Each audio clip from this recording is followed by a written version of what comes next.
저는 국민의힘의 가장 큰 문제가 뭐냐라고 한다면 뿌리를 내리지 못한다. 뿌리가 없다. 네. 그래서 이 소위 물 위에 떠 있는 물 위에 떠 있는 생물들이 있지 않습니까? 뿌리 없이. 네. 그게 소위 이제 부유하는 정당이라는 표현이 있는데요. 이 국민의힘이야말로 굉장히 부유하고 있는 정당이고, 저는 오늘 이제 질문을 아직 안 하셨지만 장동혁 대표의 기자회견도 우리가 뿌리를 내리자, 이 얘기라는 생각을 굉장히 많이 했고요. 그동안에 제가 계속해서 글을 썼던 것도 언제까지 우리가 명사들 중심으로 이합 집산하고 당원들과는 상관없이 갈 것이냐, 네. 그걸 벗어나지 않는다라고 하면 우리는 결코 승리할 수 없다, 이런 생각을 하죠. 바로 그 질문을 드려보겠습니다. 오늘 장동혁 대표가요, 정치 생명을 건 승부수를 던졌잖아요. 네, 그렇습니다. 재신임이 어떻고 사태가 어떻고 하는 거, 사실 의원총회에서는 장동혁 대표를 다시 신임하는 걸로 거의 분위기가 마련이 되었다고 들었는데, 소수의 친한 게 빼고는 당대표직뿐만이 아니라 의원직까지 걸면서 나는 재신임 받겠다, 요구해라. 그런데 나에게 요구하려면 서울시장직을 걸든 의원직을 걸든 책임 정치 차원에서 당신들도 정치 생명을 걸어라라고 폭탄 선언을 했습니다. 그러니까 다들 쭈뼛쭈뼛거리면서 물러나는 모양새인데, 이 장동혁 대표의 이 같은 기자회견 승부수, 의원님께서는 또 오랜 정치학자로서 어떻게 평가를 하세요? 네, 이것은 이제 여러 측면이 있는데요. 그 중에 하나가 이제 장동혁 대표의 리더십 얘기를 할 수가 있고요. 오히려 이렇게 자신을 버림으로써 더 갖게 되는 리더십이다. 이런 얘기도 할 수가 있고요. 또 다른 한편에서는 이런 승부수를 던질 수 있는 것은 당원에 대한 믿음이 있기 때문에. 그렇죠. 그리고 당원에 뿌리 내린, 소위 장동혁 대표의 워딩으로 쓴다라고 하면 공구리를 박아야 이 당의 미래가 있다. 이런 생각에서 던진 승부수다, 이런 생각을 하고요. 돌아가서 의총 얘기를 좀 하시면, 네. 마지막 의총에서 한 의원님이 그런 말씀을 하시더라고요. 아니, 우리가 의총할 때마다 나와서 계속 얘기했던 사람들은 제명 반대인데 왜 제명했느냐, 이런 말씀을 하시는데요. 사실 계속 말씀하신 분들은 11-대여섯 명이 되세요. 고정돼 있는 거잖아요. 네, 그렇습니다. 네. 그분들만 계속 말씀하신 거예요. 왜냐면 다른 분들은 다 답이 뭐다라고 하는 것을 알고 있는 상태에서 나가서 굳이 얘기할 필요가 없다, 이런 생각 때문에 얘기를 안 한 것이고, 다만 소수에게 계속 기회를 준다라고 하는 차원에서 네, 얘기하세요 하고 계속 들어준 것이다, 이렇게 얘기할 수 있는데, 어쨌든 그런 면에서도 이 부분에 있어서는 상당히 의견이 이미 정리가 되어 있던 것이다, 이런 얘기를 할 수가 있고요. 더 나아가서 얘기하면 사실 국민의힘에 제가 부유하는 정당이다, 이런 얘기를 드렸는데, 굉장히 나쁜 버릇 중에 하나가 선거 때만 되면 비대위 체제로 가는 것이다. 지난 총선은 그래서 더 안 좋았잖아요. 그렇습니다. 네. 그렇습니다. 비대위 체제로 가서 갑자기 들어온 사람들이 어떻게 잘할 수 있다라고 믿는 것인지, 이렇게 하다 보니까 결국 당원들도 계속해서 떠나게 되고 정책도 제대로 개발 안 되고 이런 것이다, 이렇게 얘기할 수가 있고요. 이번에도 이미 비대위 만들자는 얘기가 이번에만 있었던 것이 아니라 이미 있었습니다. 장동혁 대표가 24시간 필리버스터 하기 이전에도 비대위를 만들자라고 하는 주장들이 꽤 많이 나왔어요. 이래저래 해서 선거 못 치른다, 이런 주장들을 하면서 비대위를 만들자, 이런데 비대위 만들면 더 잘할 수 있나요? 그분들을 우리가 검증을 한 적이 있나요? 그러니까 누가 누군지도 모르는 사람이 갑자기 당의 주인 행세를 하게 되는 거잖아요. 그렇습니다. 그래서 그 당시에 그 비대위를 만들자라고 하는 그런 일각의 움직임들 속에서 네. 그걸 제어할 수 있었던 게 사실 24시간 이 필리버스터였습니다. 이것은 우리가 앞에서도 말씀하셨지만 김기현 체제가 무너질 때에도 네. 물론 선거를 치르다 보면 구청장 선거 하나 졌다고 지도부가 무너지게 된다라고 하면 어떻게 지도부가 유지가 될 수 있겠습니까? 네. 그런데 구청장 선거 하나 졌다고 결국 무너뜨렸거든요. 그리고 비대위가 등장한 거였고요. 또 김종인 비대위원장 같은 경우 1년 반씩이나 비대위원장을 하기도 했었고요. 그래서 이러다 보니까 이 당의 소위 뿌리를 내리지 못하는 게 가장 큰 문제다. 이런 생각을 해왔고, 그런 가운데 24시간 필리버스터로 첫 번째 이제 비대위 만들자 얘기는 지나갔습니다. 근데 또 제명하고 나니까 이번에 또다시 비대위를 만들자. 대표 사퇴해라. 이런 얘기가 나왔는데. 근데 그게 늘 하는 사람들이 하는 이야기잖아요. 네, 그렇습니다. 그러니까 확장성은 없어요. 보니까 그 대한과 미래에서도 대표 사퇴는 아니라고 선을 딱 긋더라고요. 자기들은 네. 친한계랑 같이 앉다고. 네. 그래서 뭐 이제 색깔의 차이는 있겠습니다만은 그러나 이제 저는 또 되게 재밌게 생각하는 것 중에 하나가 이 언론에서는 소위 소장파가 대표에게 물러가라고 했다. 소장파가 뭐 제명은 안 된다고 얘기했다.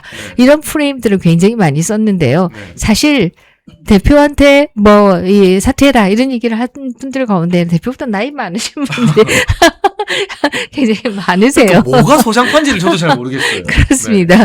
그래서 마치 소장파라고 한다면 뭔가 양심적인 듯한 네. 느낌이 나서 그렇게 얘기하는 것인지 뭔지 모르겠습니다만은 어쨌든 우리는 국민의힘은 굉장히 중요한 정당 개혁 과제 중에 하나가 뿌리를 내리는 것이다. 그리고 당원들이 최근에 굉장히 많이 늘어나신 것도 이 뿌리를 내릴 수 있는 굉장히 좋은 환경이 만들어진 것이다. 이런 얘기를 드릴 수가 있고요. 오늘 기자회견 이전에 제가 저희 정책위원장한테 그런 얘기를 한 적이 있어요. 우리가 이렇게 당대표가 뭐 몇 달 안 돼서 갈아치우고 이렇게 부유하는 정당이어서는 안 되니까 적어도 당대표 사퇴를 위해서는 당원 투표 제도를 좀 넣자. 그렇죠. 당헌에 이런 얘기를 했더니 그냥 웃으시더라고요. 근데 이것도 저의 문제의식은 동일한 겁니다. 당이 뿌리를 내리는 데는 어느 정도 시간이 필요한 거예요. 화분을 계속 옮겨 담는다라고 하면 뿌리를 내릴 수가 있겠습니까? 그렇죠. 그래서 이 적어도 당 지도부가 만들어지면 그 당 지도부가 어느 정도 시간을 가지고 또 이 당을 개혁해 나가고 또 유권자들을 설득할 수 있는 시간을 줘야 한다. 저는 그렇게 생각하고 있습니다.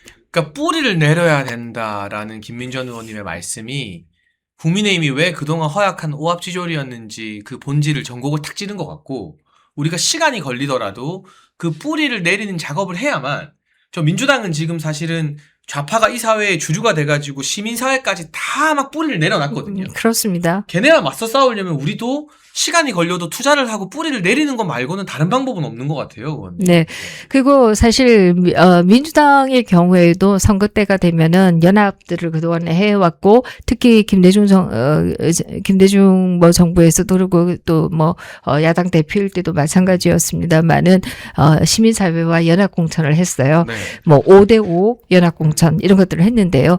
그 5대5 연합공천도 완전히 뭐 그냥 어디 떠다니는 분들을 데리고 오는 게 아니라 그 좌파 진영 내의 정치권에 들어오지 않은 분들을 수혈하는 거였거든요. 나름 그 바닥에서 오래 고생한 사람들 데리고 온 거잖아요. 그렇습니다. 그렇죠? 그렇습니다. 그래서 좌파 진영 내에서 뭐 나름 열심히 하신 분들은 나도 이제 언젠가 가서 또 이렇게 하겠구나. 뭐 이런 것들을 그려볼 수 있는 거였습니다. 그런데 우리는 언제 어디서 무엇을 했는지 알 수 없는 분들이 갑자기 나타나서 당의 주도를 하니 당원들과 점점 무너질 수밖에 없었던 과거가 있었다. 이런 생각을 합니다. 네, 우리가 이 보수의 뿌리를 잘 내릴 수 있도록 여러분이 장동혁 대표와 김민전 의원을 많이 응원해 주셔야 될 것 같습니다.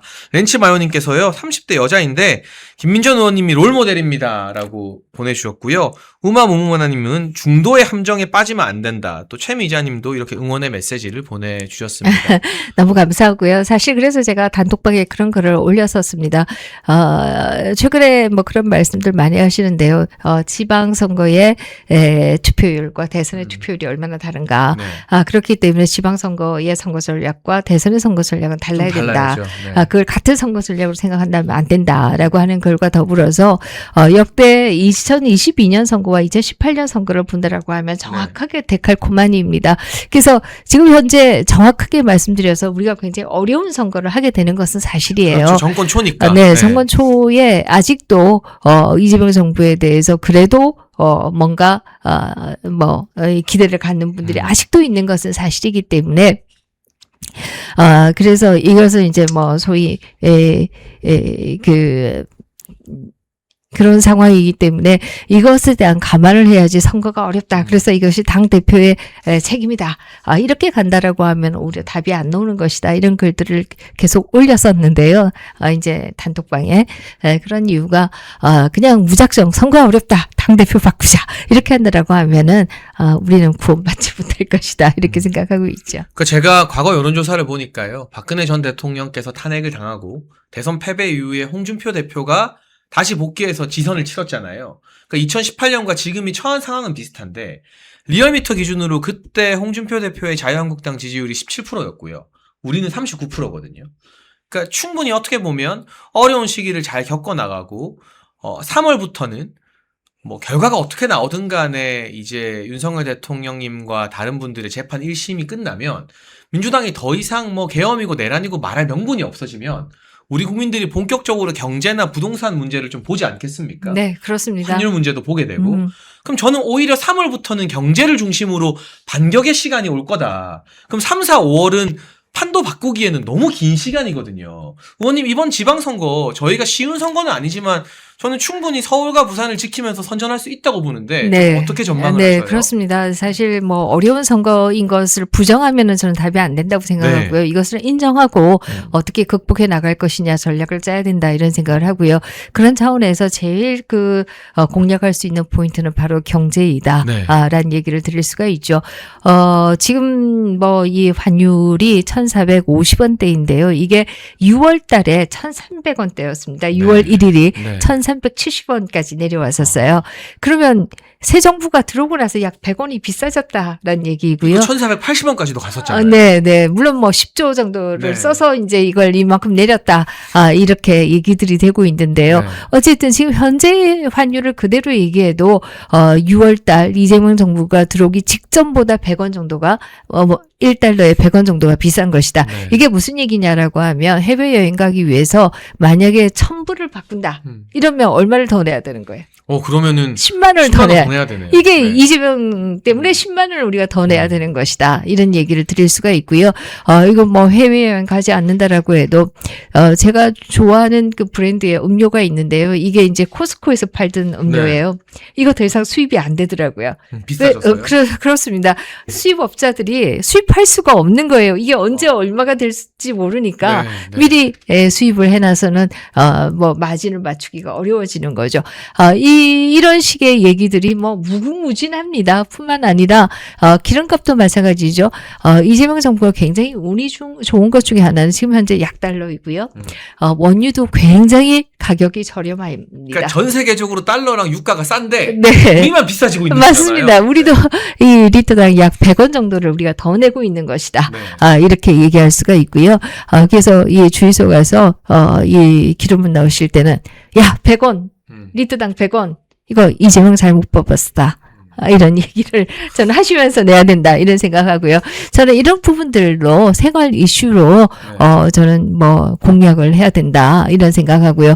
아무리 뭐 10만 원을 준다, 20만 원을 준다, 소비 진작 뭐 지원금을 준다라고 해도 물가가 비싸면 이것은 뭐 서민들의 생활하기가 정말 어려워지는 것이다 이렇게 얘기할 수가 있고요. 그리고 이 물가는 결국 이재명 환율 때문에 비싸진 것이다.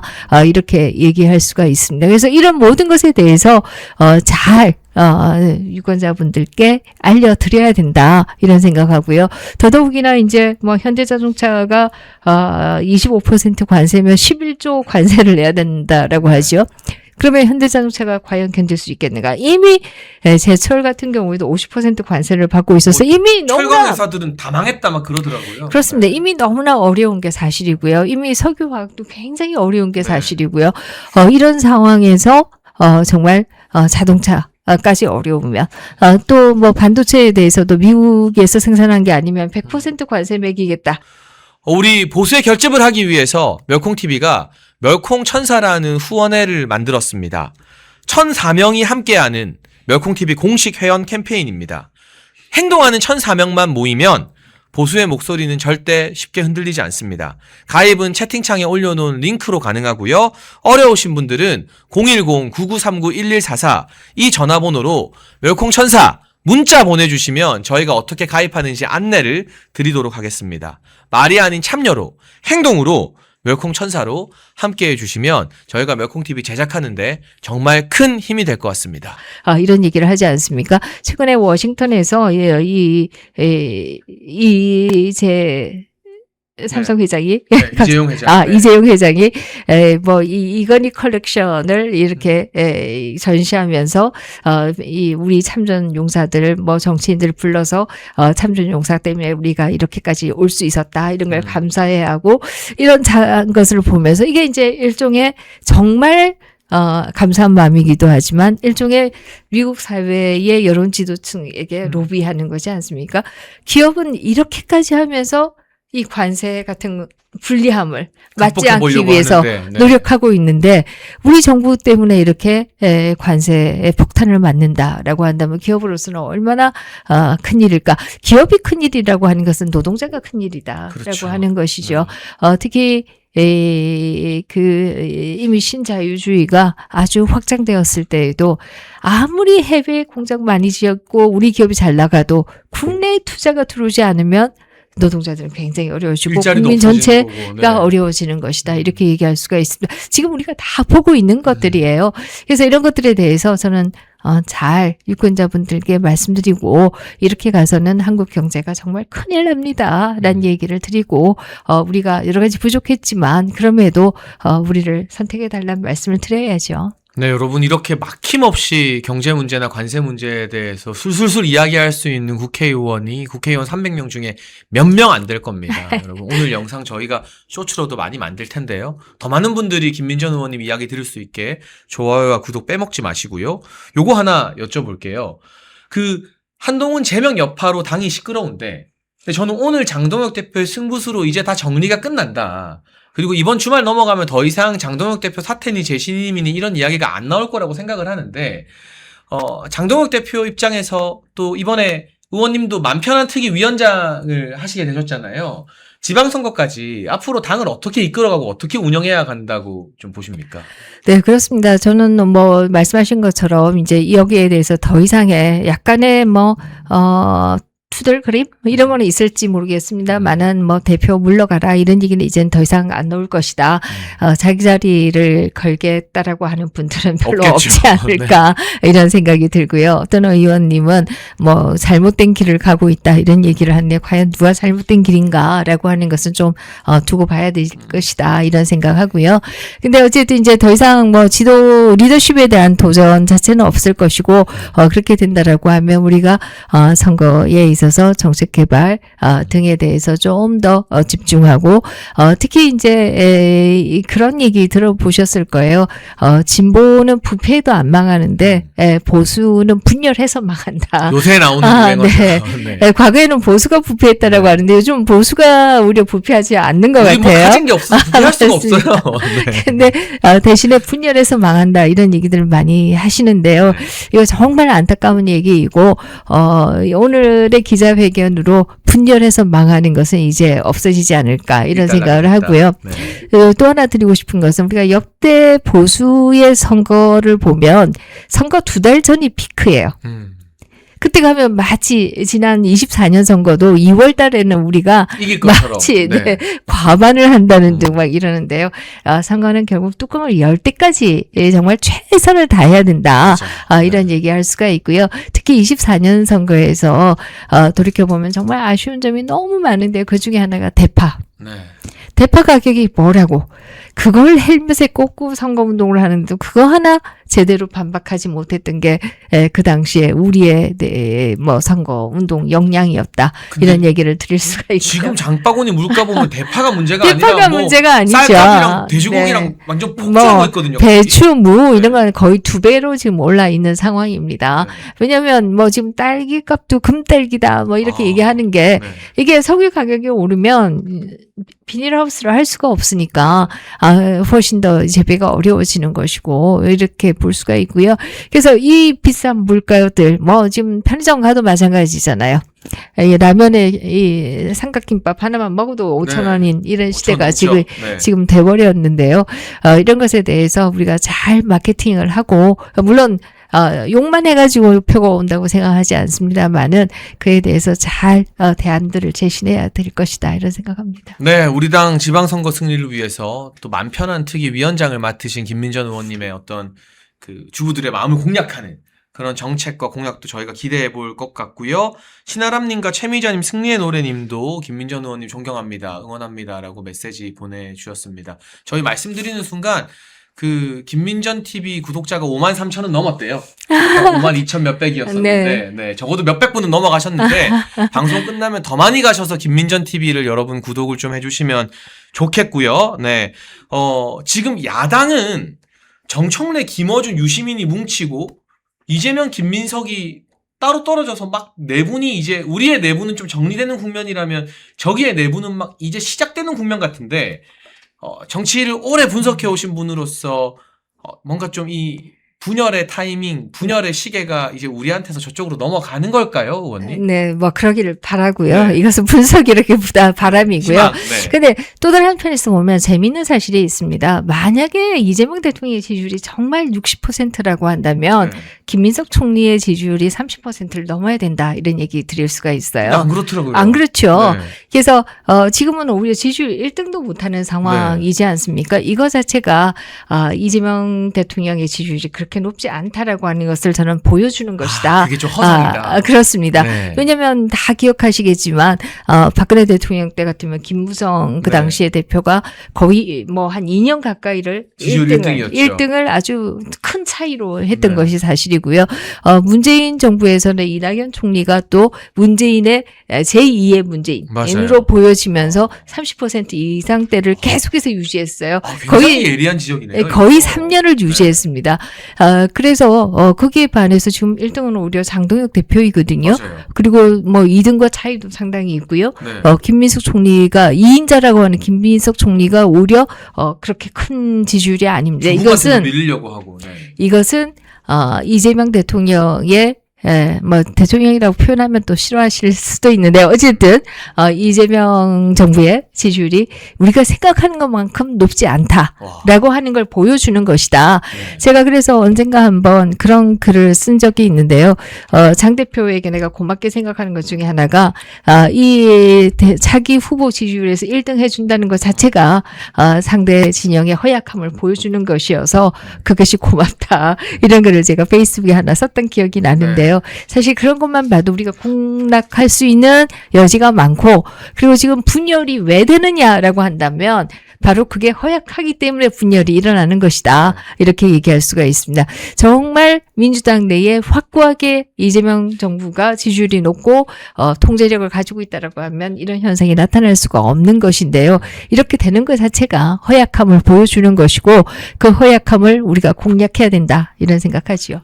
저도 여론조사 업체에 한 3년 근무했는데 생각지 못한 예리한 지적을 주셨어요. 그러니까 생각해보니까 문재인 정부 때는요.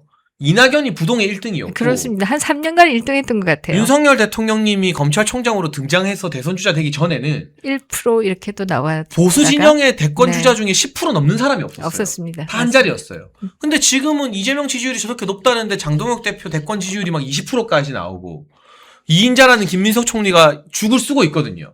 그리고 김어준이나 유시민이 대놓고 김민석 총리를 막 모욕 주고 욕하잖아요. 이게 이재명 지지율이 저렇게 강하면 그게 불가능한 거거든요. 와. 굉장히 예리한 지적이고 우리가 절대 꺾이면 안 되겠다, 희망을 포기하면 안 되겠다라는 생각을 강하게 들게 하는 정말 예리한 지적이었습니다. 저도 지금 방송하다가 정신이 번쩍 들었는데요.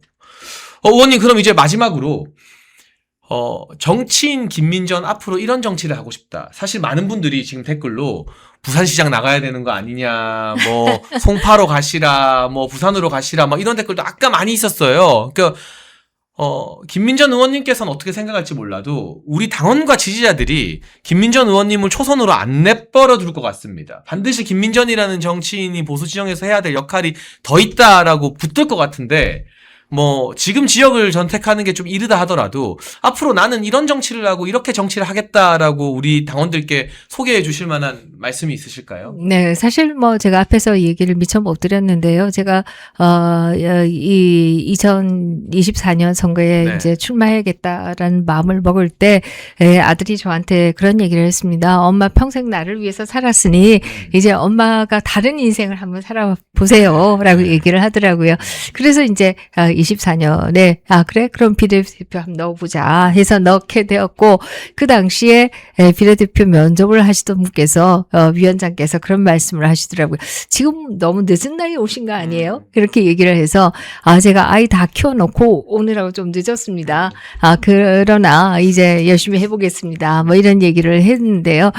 저는 정치가 결국 저희 애들에게 또 자라나는 모든 아이들에게 부끄럽지 않은 정치를 하는 것이 가장 중요하지 않는가. 정치라고 하는 건 그냥 부패한 거야. 라고 하는 게 아니라 정말 정치도 얼마든지 깨끗하게 할 수 있는 것이다. 이걸 보여줄 수 있다면 네. 이걸 가정법으로 하겠습니다. 뭐 그렇게 쉬운 일은 아닐 것으로 생각이 되기 때문에요. 노력하겠습니다. 그리고 사실 제가 한 25년 정치 평론을 했다라는 말씀을 드렸는데 굉장히 부패한 정치권에 대한 질타를 많이 했고요. 그때마다 그 당시에 정치인들께서 저한테 그런 말씀을 하시더라고요. 네가 해봐라 잘 되는가 이런 얘기를 많이 주셨는데요.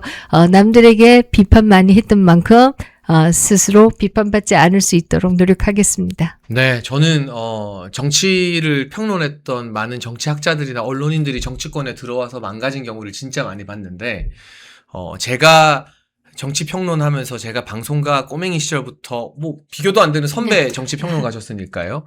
방송에서 보여주고 말씀하셨던 것들과 국회의원 2년 하시면서 김민전 의원이 보여줬던 행보에 뭐 어긋나거나 내로남불이거나 그때 그 말했는데 지금 왜 달라요 하는 게 적어도 저는 하나도 없는 것 같아요. 그러니까 반드시 이 정치가 진흙탕이라 할지라도 내 손으로 이 진흙 치우겠다는 각오로 정치를 더 하셔야 된다라는 말씀을 후배로서 드리고 싶고 많은 당원과 지지자분들이 똑같은 마음이지 않을까 싶습니다. 우리 오늘 1시간을 꽉 채웠는데요. 마지막까지 10,000분 넘게 이 퇴근 시간과 이 저녁 드셔야 될 시간에 집중하면서 보고 계시거든요. 너무너무 감사하다는 말씀을 드리고 정치적 포부를 제가 여쭤봤으니까 간단하게 우리 오늘 함께 해주신 10,000여 분의 실시간 시청자분께 마지막 인사를 부탁드리겠습니다, 의원님. 네, 벨콘 가족 여러분 너무나 감사하고요. 이렇게 귀한 시간을 함께 해주셔서 진심으로 감사의 말씀드리겠습니다. 정말 중요한 것은 저는 젊은 세대들이 정치에 관심을 가지고 또 젊은 세대들의 지지를 받을 수 있는 게 정말 중요한 것이다 이런 생각하고요.